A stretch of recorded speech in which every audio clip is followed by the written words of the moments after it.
Olá pessoal, tudo bem com vocês? Aqui é a professora Juliana Pereira e hoje nós vamos para a nossa segunda aula de Direito Processual Civil por mapa mental, em que eu estou mostrando para você como que o procedimento comum ele se desenvolve da petição inicial até a sentença. Antes de nós adentrarmos a matéria da aula de hoje, nós vamos revisar o que nós tratamos na última aula. Vamos lá? Olha só, como que o procedimento comum ele se desenvolve. Primeiro nós temos que o autor ele vai protocolar sua petição inicial, regulamentada dentre os artigos 319 até 324 do Código de Processo Civil. Depois esse processo ele vai ser registrado ou distribuído, e aí é o registro de distribuição regulamentado dentre os artigos 284 até 290 do CPC. Depois do registro da distribuição, nós temos a autuação, que deve ser realizada, é um ato processual realizado pelo escrivão ou chefe de secretaria, regulamentado no artigo 206 do CPC, e como a autuação ela é a execução de um ato processual, nós estudamos lá dentro dos atos processuais que a autuação, que é a execução de um ato processual, deve ser realizado pelo escrivão ou chefe de secretaria dentro do prazo de 5 dias. Depois o escrivão vai enviar esses autos à conclusão do juiz no prazo de 1 dia, e aí esse juiz ele deve ser imparcial. Por isso que nós estudamos aquelas regras importantes de impedimento e suspeição do juiz, dentre os artigos 144 até 148 do CPC, e esse juiz ele vai fazer o quê? Ele vai analisar essa petição inicial para verificar qual que é o próximo passo, qual que é o próximo ato processual para que este processo se desenvolva.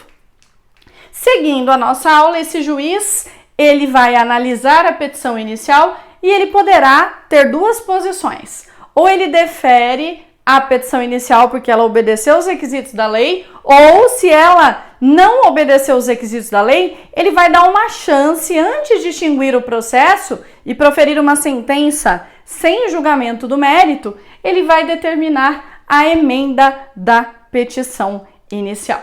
Bom, quando ele defere a petição inicial, ele poderá dar a sentença de improcedência liminar do pedido, regulamentada no artigo 332, mas isso é exceção. Tem que se enquadrar em algumas situações bem específicas para que o juiz ele possa, já de cara, independentemente de citação do réu, extinguir esse processo através dessa sentença de improcedência liminar do pedido que nós estudamos na aula passada. Ou se ele deferir a petição inicial, o que esse juiz ele vai fazer? Ele obrigatoriamente ele vai designar uma audiência. E essa audiência era chamada de audiência de conciliação ou mediação. Regra, você vai dar uma olhadinha no artigo 334 do Código de Processo Civil. Uma questão muito importante das nossas aulas é o seguinte: eu estou passando para você um mapa mental do direito processual civil, e isso vai dar um norte para você, para que você possa estudar o direito processual da forma correta e estratégica, para que você possa ir tranquilo para a sua prova e gabaritar processo civil. Percebam que com essa introdução do processo civil, depois disso, cada passo desse processo ele pode ser destrinchado e deve ser destrinchado por nós nas nossas aulas. Então, por exemplo, eu disse para você que o processo ele se inicia com a petição inicial do autor, não é? E eu falei para vocês quais artigos a petição inicial está disciplinada. Então, depois que nós terminarmos esse mapa, então aí você vai destrinchar passo a passo. Então, precisamos estudar quais são os requisitos da petição inicial, como que o pedido dentro da petição inicial ele deve ser feito, quais são os tipos de pedidos admitidos pelo Código de Processo Civil, Aí nós estudamos se há ou não a possibilidade de acumulação de pedidos e quais são os requisitos para acumular pedido. Então percebam que depois dessas aulas, dessa introdução, em que você já tem um mapa do processo, é muito mais fácil nós depois voltarmos para estudarmos passo a passo, ok? Então vamos lá. Dentro desse tópico aqui do processo, o juiz, quando ele defere a petição inicial e designa uma audiência de conciliação ou mediação, essa audiência, o Código de Processo Civil, ele fala que essa audiência deve ser marcada dentro do prazo de 30 dias. Então, o autor, ele deve ser intimado através do seu advogado para comparecer nessa audiência com 30 dias de antecedência, e o réu que, até esse momento, percebam que o réu não estava integrado nessa relação jurídica processual, o réu, ele deverá ser citado com 20 dias de antecedência. As regras da citação estão lá no artigo 246 do Código de Processo Civil. É muito importante, essa intimação para o autor comparecer na audiência de conciliação ou mediação, ela é feita sempre na pessoa de seu advogado. A intimação não precisa ser pessoal ao autor, ela já é feita na pessoa de seu advogado, porque, regra geral, o processo ele só pode ser iniciado por um advogado, que é aquele que tem aquilo que nós chamamos de capacidade postulatória, que é o advogado regularmente inscrito na OAB. Professora, a pessoa pode propor um processo sem advogado? Aí nós temos uma exceção que nós estudamos no Juizado Especial Civil Estadual, Lei 9.099 de 95. Ele diz que causas até 20 salários mínimos dentro do procedimento lá do Juizado Especial Civil e não aqui no procedimento comum, a pessoa pode ingressar sem advogado, mas regra geral tem que ter advogado. Então, quando o juiz ele designa a audiência de conciliação ou mediação, percebam o papel fundamental de você, escrevente. É você que vai redigir essa intimação que será enviada ao advogado para que eles saibam o dia que eles devem comparecer nessa audiência. Já já nós vamos ver qual é a consequência para aquele que não comparece, ok? Então, percebam que, olha o seu papel aqui como escrevente, vai elaborar a intimação que vai ser enviada para o advogado. Aí, dentro da aula de intimação, nós vamos aprender quais serão as formas de intimação.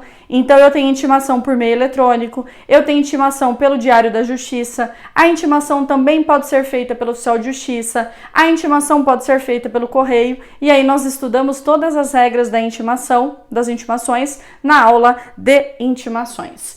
A citação também pode ser feita de várias formas. Inclusive, a citação pode até ser feita pelo escrivão ou chefe de secretaria em um caso específico, quando o réu comparece espontaneamente no cartório. E aí, quando nós temos também dentro de atos processuais, nós estudamos especificamente o tema citação. Vamos lá. Aí, o juiz designa a audiência de conciliação e mediação, o escrevente aqui prepara e envia as intimações e essa audiência é marcada. Quem que realiza essa audiência? Essa audiência, como pelo próprio nome diz, conciliação ou mediação, ela é uma audiência que ela é realizada, presidida por um conciliador ou por um mediador. Então, muita atenção. Essa audiência de conciliação ou mediação, ela não é realizada pelo juiz, porque o único objetivo dessa audiência é que as partes, elas entrem em acordo. Então, o objetivo dessa audiência é a autocomposição. Então, ela sempre vai ser realizada por um conciliador ou por um mediador.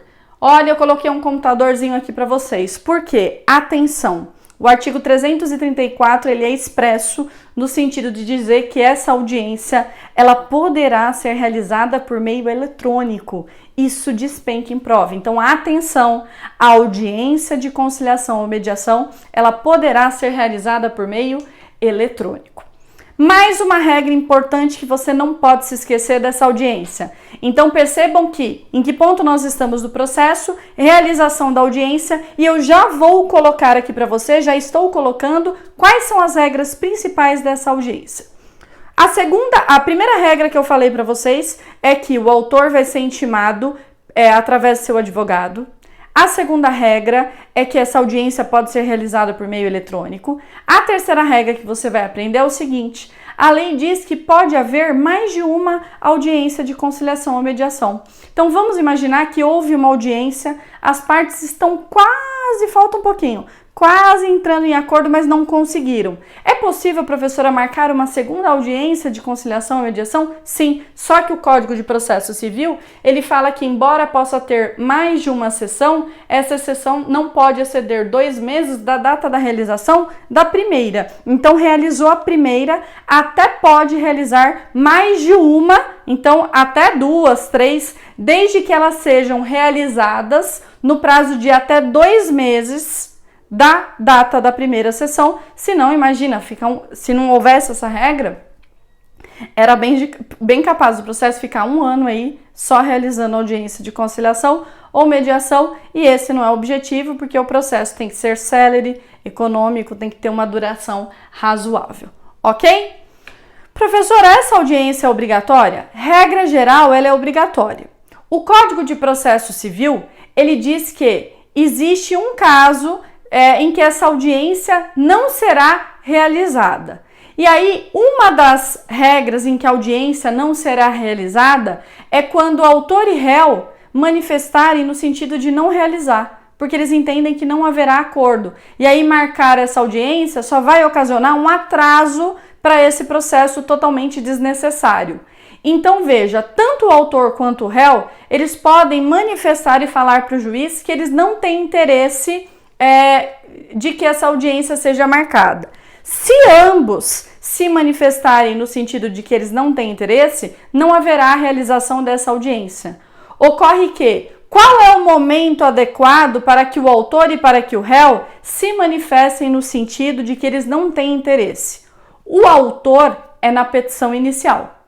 Então, o momento adequado para o autor se manifestar pelo desinteresse é na petição inicial. E o réu, professora? O réu, ele vai fazer através de uma petição. Uma simples petição, somente informando que ele não tem interesse de participar. E essa petição, ela deverá ser protocolada num prazo de até 10 dias antes da data que a audiência foi marcada. É isso que eu quero que você anote aí no seu caderno, caso você não tenha impresso o nosso material de apoio. Então vamos lá. O autor deverá indicar o seu desinteresse na petição inicial e o réu deverá fazê-lo por petição apresentada com 10 dias de antecedência contados da data da audiência. Então, muita atenção. Muitos alunos acham que o réu deve manifestar o seu desinteresse na contestação, que é a sua peça de defesa. Não, porque até a data da audiência de conciliação e mediação, se ela for realizada, o réu ainda não precisa apresentar a contestação. Se a audiência for realizada, a contestação ela será apresentada 15 dias depois da data da realização da audiência, quando não há acordo. Então, muita atenção, autor na petição inicial e réu por petição, só que essa petição tem prazo, ela deverá ser protocolada num prazo de até 10 dias antes da audiência de conciliação ou mediação. Uma outra regra importante dessa audiência é que ela não vai ser realizada quando? Em 2 casos. O primeiro eu já falei para vocês, quando ambas as partes manifestarem expressamente o desinteresse na composição consensual. E segundo caso em que essa audiência será dispensada, quando não se admitir autocomposição. Então veja, quando o juiz verifica que aquele caso específico não admite autocomposição, então não é possível celebrar acordo, o juiz já dispensa para economizar tempo. Então, em 2 casos, a audiência não será realizada. Quando ambos se manifestarem pela não realização, autor e réu, e quando tratar-se de direito, o processo está discutindo um direito que já não admite autocomposição. Aí, a audiência não será realizada. Agora, tem uma observação importante. Pode ser que num processo eu tenha mais de um autor e mais de um réu. Toda vez que eu tenho mais de uma pessoa em um dos polos, nós falamos que há litisconsórcio nesse processo. E aí, toda vez que há litisconsórcio, a audiência só pode ser dispensada se todos os litisconsortes se manifestarem no desinteresse da realização. Por quê? Se um quiser, mesmo que todos os outros tenham dispensado, a audiência será realizada. Então, anote que, havendo litisconsórcio, o desinteresse deve ser manifestado por todos os litisconsortes. Além disso, sobre a audiência de conciliação ou mediação, existe uma regra importantíssima e que nós não podemos deixar passar em branco. Professora, qual que é a consequência para o autor e para o réu que não comparece nessa audiência? A consequência é que o ato de não comparecer, quando devidamente citado, quando devidamente intimado para comparecer, é considerado ato atentatório contra a dignidade da justiça, punida com multa. Multa de quanto? De até 2% da vantagem econômica pretendida ou do valor da causa. Então, muita atenção. Se o autor ou se o réu não comparecer, aí a regra é que o processo vai continuar, mas esse ato de não comparecer é considerado um ato atentatório contra a dignidade da justiça, punido com multa de até 2%, ok? Seguindo a nossa aula, é muito importante que você saiba que as partes nessa audiência, elas devem estar acompanhadas de seu advogado. Então, é indispensável a presença do advogado do autor e do réu ou defensor público, caso eles estejam sendo defendidos por defensores públicos. É indispensável a presença do autor e do réu, imagina João e Maria, ambos, cada um, deverá estar acompanhado por seu advogado. E aí, uma regra importante que os alunos confundem muito. O artigo 334 do Código de Processo Civil, ele diz que é possível que a parte nessa audiência, ela constitua um representante por meio de uma procuração específica, com poderes para negociar e transigir, para comparecer por ele. Como assim, professora? Olha, imagina eu, Juliana, sou a autora, e eu devo comparecer na audiência no dia 30/10. E nesse dia eu tenho um outro compromisso inadiável.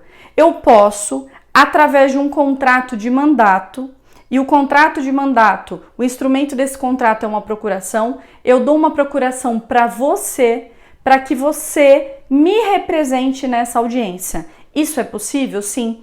Ocorre que o fato de eu nomear você para comparecer nessa audiência e me representar, não significa que você não precisa estar acompanhado do advogado. É obrigatório a presença do advogado e do representante público ou do defensor público, e você vai comparecer nessa audiência com uma procuração específica, com poderes para negociar e transigir, negociar e fazer acordo, e você comparece em meu nome. Então, você vai estar lá, quem vai estar é você, mas você é como se o seu corpo estivesse me representando naquele momento, porque eu dei poderes para você me representar. Então, nessa audiência, é possível que autor e réu nomeiem um representante para ir em seu lugar, mas, ainda que seja o representante, não seja eu pessoalmente, eu devo estar acompanhado do meu advogado ou do meu defensor público.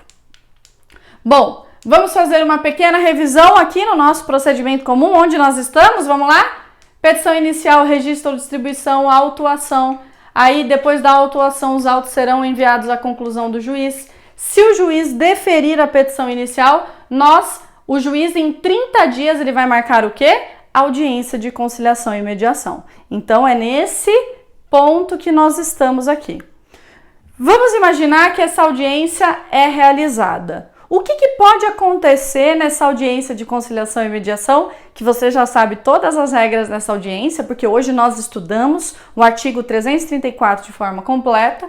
O que pode acontecer nessa audiência? Bom, nessa audiência pode ter um acordo, então autocomposição. Se tiver acordo, o que acontece com o processo? Finaliza, acabou esse processo. E aí, o acordo que foi celebrado entre as partes, ele vai ser objeto de homologação por sentença, ok? Essa sentença homologatória desse acordo é uma sentença de mérito. E aí você já pode dar uma olhadinha no artigo 487, inciso 3b do Código de Processo Civil. Então, o que é uma sentença de mérito? É aquela sentença que resolve o objeto do litígio. Essa sentença de mérito, ela pode ser ao final do processo, depois que foram produzidas provas, etc., quando o juiz dá uma decisão, mas quando as partes nessa audiência elas celebram um acordo, esse acordo vai ser homologado por sentença. E essa sentença que homologa o acordo, ela vai transitar em julgado. Então vamos imaginar que João e Maria celebraram um acordo em que Maria vai pagar para o João 10 parcelas de 1.000 nas datas tais. Celebraram um acordo. Esse acordo ele vai ser redigido a termo pelo escrevente ou chefe de secretaria e esse acordo é homologado pelo juiz. Essa homologação por sentença é importante porque aquele acordo ele nunca mais poderá ser discutido por João e Maria em outro processo, ele deverá ser cumprido. Então, por isso que é uma sentença de mérito. E esse acordo, a partir do momento que ele é homologado pelo juiz, ele vira um título executivo judicial. Vamos imaginar que aquele que se comprometeu a pagar 10 parcelas de 1.000, na terceira parcela ele falha. Aí o credor, o que ele pode fazer? Executar através daquela fase que eu falei para vocês, que é o cumprimento de sentença. Ok? Então, percebam que se nesse momento tiver acordo, extinção do processo. Acabou. A extinção se dará através de uma sentença de mérito do juiz, uma sentença que vai homologar o acordo. Professor, e se essa audiência foi realizada e não teve acordo? Não teve autocomposição. Se não teve autocomposição, esse processo precisa continuar. Por isso que eu coloquei uma interrogação aqui para vocês. Vamos verificar quais são os próximos passos desse processo quando não teve acordo? Então vamos lá. A audiência de conciliação ou mediação sem acordo. Daqui para frente, como que vai andar nosso processo? Bora! Então, olha só. Se não teve acordo, dentro do prazo de 15 dias, podem acontecer as seguintes situações. Primeira que eu coloquei aqui, revelia. O que é a revelia? A revelia, ela vai ocorrer quando o réu, que foi devidamente citado, inclusive comparecendo à audiência, ele tinha 15 dias a contar da data dessa audiência para apresentar a sua contestação, que é a sua defesa. E ele não apresenta, ele se mantém inerte. Se ele não apresenta a contestação, que situação que nós temos? A ausência jurídica da defesa, a ausência jurídica da contestação. E quando eu tenho ausência da contestação, o réu não se defendeu, nós chamamos ele de réu revel. Por isso que eu coloquei aqui revelia. Bom, só que pode ser que dentro de 15 dias, o réu, ele apresente a sua contestação. O que é a contestação? É aquela peça processual que o advogado do réu ele vai redigir fazendo a defesa do réu, ok? Então, a defesa do réu ela é realizada através da peça que nós chamamos de contestação. A revelia, nós temos uma aula específica que vai ensinar algumas regras da revelia, está disciplinada dentro dos artigos 344 até 346, e a revelia ela vai ocorrer, como eu coloquei aqui para vocês, quando o réu não apresenta defesa. A contestação, ela poderá, em alguns casos específicos, também vir acompanhada da reconvenção. E essas duas regras estão disciplinadas dentro dos artigos 335 até 343 do CPC. Eu já fiz recentemente uma aula ao vivo específica para vocês em que eu falei só de reconvenção. Então veja, a contestação é a peça processual em que o réu se defende daquilo que o autor alegou na petição inicial. Ocorre que pode ser que em alguns casos, além da contestação, na mesma peça processual, o réu ele queira formular um pedido contra o autor. Para formular pedido contra o autor, o réu ele vai ter que se utilizar da peça que nós chamamos de reconvenção. Porque a contestação só serve para fazer a defesa. Então vamos imaginar, a Maria entra com processo contra o João. Maria alega que em determinado dia o João passou no farol vermelho, bateu no seu carro e lhe ocasionou prejuízos. Ela está entrando com uma ação de indenização por danos materiais, ok? Bom, o João, o que ele vai fazer? Vai se defender, ele vai falar que realmente ocorreu esse acidente, mas que não foi ele que passou no farol vermelho. E aí ele vai contar a sua versão da história. E João, ele pode pensar o seguinte, olha, além disso, juiz, nesse acidente automobilístico, eu também tive prejuízo, eu também tive que arrumar o meu carro. E eu tive que arrumar o meu carro e a culpa foi de Maria. Ela tá falando que a culpa foi minha, mas quem passou no farol vermelho foi ela. E aí, veja, eu também tive prejuízo, gastei tanto e eu quero que ela faça o ressarcimento dos meus prejuízos. Só que, através da contestação, não é possível que ele faça pedido contra a Maria. Para que ele possa, além de se defender, que ele vai usar a contestação, ele possa fazer um pedido dele contra a Maria, ele vai ter que se utilizar da reconvenção. Então, a reconvenção, ela vai criar um outro processo dentro do mesmo processo. Então, no momento da sentença, o juiz vai decidir duas lides. Ele vai decidir o processo da Maria contra João e o juiz aproveita, através da reconvenção, o juiz vai decidir a lide de João contra Maria. E a reconvenção, ela tem alguns requisitos, ela pode ser proposta quando tem conexão com o fundamento da defesa ou com a ação principal, e o Código de Processo Civil regulamenta a reconvenção lá no artigo 343. A reconvenção, ela não é obrigatória, mas ela pode acontecer em determinados casos. O advogado pode fazer a reconvenção quando ele verificar que ele tem pedido contra o autor e preenche os requisitos da lei, evita que seja proposta uma nova ação. Então, a reconvenção, ela pode trazer economia processual, mas nem sempre vai acontecer a reconvenção, mas ela poderá acontecer neste momento do processo, ok? Então, a audiência não teve acordo, situações revelia, contestação e reconvenção. E depois disso? Bom, passou 15 dias, apresentada ou não a contestação e a reconvenção, esse processo entra numa fase. Essa fase é uma fase que é realizada pelo juiz de direito, que é a fase de providências preliminares e saneamento. Então, veja, o que o juiz ele vai fazer aqui neste momento? Vamos imaginar que não teve audiência. Esse processo ele fica lá no cartório. Passou 15 dias, se teve contestação, se é processo eletrônico, ela já foi feita a juntada automática. Se é processo físico, você, escrevente, vai fazer a juntada dessa contestação e vai enviar este processo, tendo contestação ou não, vai enviar a conclusão do juiz, para que o juiz ele possa tomar as providências preliminares ou saneamento.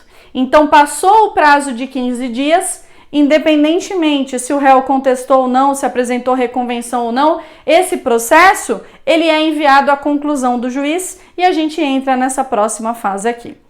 O que essa fase de providências preliminares de saneamento, dê uma olhadinha, está regulamentada dentro dos artigos 347 até 353 do Código de Processo Civil.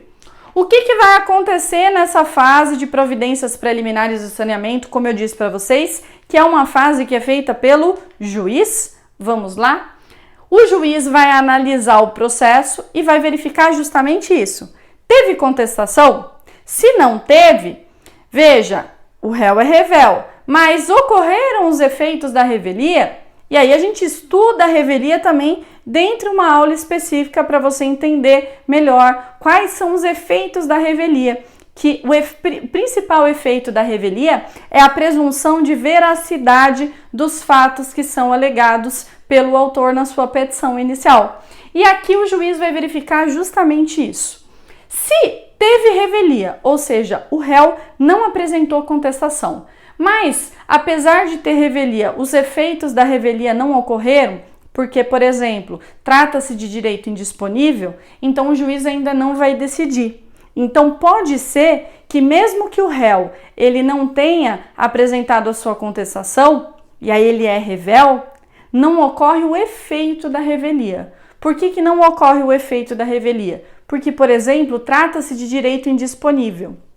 Quando o processo está julgando um direito indisponível, como, por exemplo, uma ação de investigação de paternidade, é um direito indisponível da pessoa saber quem é seu pai, então o juiz, embora o réu tenha sido revel, ele não vai entender pela presunção de veracidade dos fatos alegados pelo autor. E aí, mesmo com a revelia, esse processo continua. O que o juiz ele vai fazer? Ele vai intimar o autor para que ele especifique as provas que ele pretende produzir nesse processo, se ele ainda não tiver indicado, ok? Então, se há revelia, que é a ausência de contestação, mas não teve o efeito da revelia, aí o autor será intimado para apresentar as provas que ele pretende produzir. Professora, e se não há revelia, ou seja, o réu ele apresentou a sua contestação e ainda apresentou dentro do prazo de 15 dias. Aí o juiz ele poderá, dependendo do que é alegado na contestação, o juiz ele pode determinar a intimação do autor para que ele apresente a réplica da contestação no prazo de 15 dias. Bom, e se também, além da contestação, foi apresentada a reconvenção? Se foi apresentada a reconvenção, o autor ele deverá ser intimado para apresentar sua resposta da reconvenção, que é a contestação, na verdade, da reconvenção, também no prazo de 15 dias. E nesse momento também, o juiz ele pode determinar a correção de eventuais irregularidades e vícios que o processo tenha. E aí, o juiz ele pode determinar um prazo de até 30 dias para que ocorra essa correção de eventual irregularidade que tem o processo. Então, uma representação, por exemplo, de alguém que esteja defeituosa ou ausência de representação, qualquer defeito processual que o juiz verifique nesse momento, antes do juiz continuar, ele precisa determinar a correção dessas irregularidades ou de determinado vício, ok? Então, muito importante essa fase do processo que nós estamos. Por isso que eu disse para você que essa é uma fase do juiz, é o juiz que realiza, porque já passou o prazo da contestação, o juiz vai verificar se teve contestação ou não, ou também às vezes teve contestação, mas ela foi protocolada fora do prazo, aí ela é desconsiderada e o réu ele é considerado como revel. Aí se há revelia, o juiz vai verificar se há o efeito da revelia, que é a presunção de veracidade ou não. Se não há o efeito da revelia, embora o réu seja revel, o juiz ainda não julga. O que o juiz vai fazer? Ele vai intimar o autor para que ele especifique as provas que ele tenha que produzir. Se houve contestação e nessa contestação o autor ele apresentou determinados tópicos, como por exemplo, o autor apresentou uma defesa processual, uma preliminar, o juiz ele vai intimar o autor para que, se ele quiser, ele apresente a réplica. Se houve reconvenção, tem que ter resposta da reconvenção. Então, neste momento, podem acontecer várias situações e aí o juiz ele vai tomar as providências aqui para que esse processo ele possa ir para a próxima fase. Então, percebam que nós tivemos audiência de conciliação ou mediação e depois a fase de providências preliminares, em que o juiz vai verificar o que aconteceu nesse processo. Professora, e depois dessa fase de providências preliminares e saneamento? Então, vamos revisar tudo que nós aprendemos nessa aula de hoje para a gente ver o que vai acontecer? Então, olha só, como que o nosso processo está se desenvolvendo? Petição inicial, registro ou distribuição, autuação. Esse processo vai ser enviado à conclusão do juiz. Depois da conclusão do juiz, esse juiz, vamos imaginar que a petição inicial esteja ok, ele vai deferir a petição inicial. Depois de deferir a petição inicial, aí haverá a realização de uma audiência de conciliação ou mediação. Vamos imaginar que nessa audiência teve acordo. Se teve acordo, o que vai acontecer? Esse acordo vai ser homologado por sentença. Professora, e se não teve acordo? Se não teve acordo, aí haverá apresentação da contestação do réu em 15 dias. Aqui eu estou supondo que o réu apresentou a contestação dentro do prazo E depois, professora, do réu apresentar a sua contestação. Aí pode ser que o autor seja intimado para apresentar aquilo que eu chamei de réplica, e a réplica também vai ser apresentada pelo autor no prazo de 15 dias. E aí nós vamos para aquela fase de providências preliminares e saneamento. Então percebam que aqui eu estou fazendo uma suposição que a petição inicial estava ok, o juiz deferiu. Lembram-se que ele poderia neste momento dar uma sentença de improcedência liminar, aí eu já falei para vocês o que vai acontecer. Ou também ele poderia ter determinado a emenda da petição inicial, e eu já falei para vocês o que acontece com o processo se o juiz determina a emenda. Aqui eu fiz a suposição que o juiz deferiu, aí após o deferimento, o juiz já vai marcar no prazo de 30 dias uma audiência de conciliação ou mediação, aí nessa audiência pode ter acordo ou não ter acordo. Se não teve acordo, em 15 dias o réu tem que apresentar a sua contestação. É claro que, como eu disse para vocês, ele pode até, neste momento, também apresentar a sua reconvenção.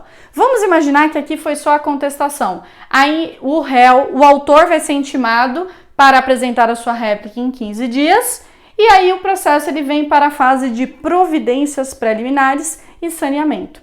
E depois dessa fase, professora, para que fase nós vamos? Julgamento conforme o estado do processo. Então, depois da fase de providências preliminares e saneamento, nós vamos para uma outra fase, que eu vou explicar para vocês na próxima aula, que nós chamamos de julgamento conforme o estado do processo. Aí, dentro dessa fase de julgamento conforme o estado do processo, poderão acontecer 4 situações que eu vou tratar com vocês na próxima aula, e eu vou mostrar aqui para você que pode até ser que em alguns casos específicos o juiz ele marque uma audiência de saneamento, que é uma audiência que poderá, em alguns casos específicos, ocorrer no procedimento comum ou não.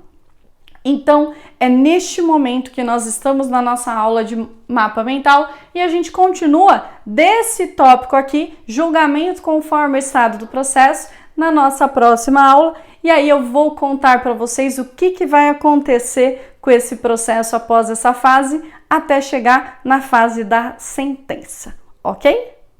Eu espero que você tenha gostado dessa aula. Eu vou deixar para você uma mensagem de que se você fizer um planejamento estratégico, você com absoluta certeza vai, com muito trabalho, muita luta, você vai com certeza ser aprovado no próximo concurso de escrevente técnico judiciário do TJ São Paulo. Um outro recadinho que eu esqueci na aula de ontem é o seguinte: deixe o seu comentário, mande o seu feedback para mim aí dessa aula. Eu espero que você tenha gostado, vou ficar muito feliz de receber a sua mensagem. Grande beijo e eu te espero na nossa próxima aula. Tchau, tchau!